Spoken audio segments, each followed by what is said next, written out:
વ્રત હોય કે આપણે કોઈ પણ ઉપવાસ હોય ત્યારે આ સૂકી ભાજી તો આપણે બહુ જ ખાધી છે, પણ આજે હું લીલી ભાજી બનાવવાની છું. તો તેના માટે મેં તેલમાં જીરું, મરચાંની પેસ્ટ, કાચી સિંગ અને વરિયાળી અને મીઠો લીમડો ઉમેરી લીધો હતો. હવે ત્યાર પછી કાચી સિંગ ઉમેરી હોય એટલે થોડું પાણી ઉમેરી લેવાનું, એટલે તેલમાં તે સરસ મજાની સંતળાઈ જશે. હવે થોડી ખાંડ અને ફરીથી લીલા મરચાંની પેસ્ટ ઉમેરી લીધી, ફરાળી મીઠું ઉમેરી લીધું અને ત્યાર પછી બાફેલા બટેકા આ રીતે મોટા શેપમાં સુધારીને ઉમેરી લીધા છે.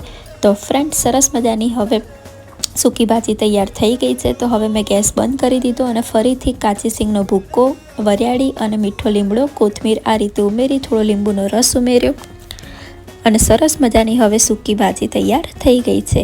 તો સૂકી ભાજી નહીં પણ આ લીલી ભાજી બની છે અને આ લીલી ભાજી તમને કેવી લાગી તે મને કમેન્ટ કરવાનું ના ભૂલતા. લીલી ભાજી જોડે મેં પૂરી પણ ફરાળી બનાવી લીધી છે અને પ્લેટમાં હવે લીલી ભાજી અને પૂરી લઈ લીધી છે. તો વિડીયો પસંદ આવ્યો હોય તો લાઈક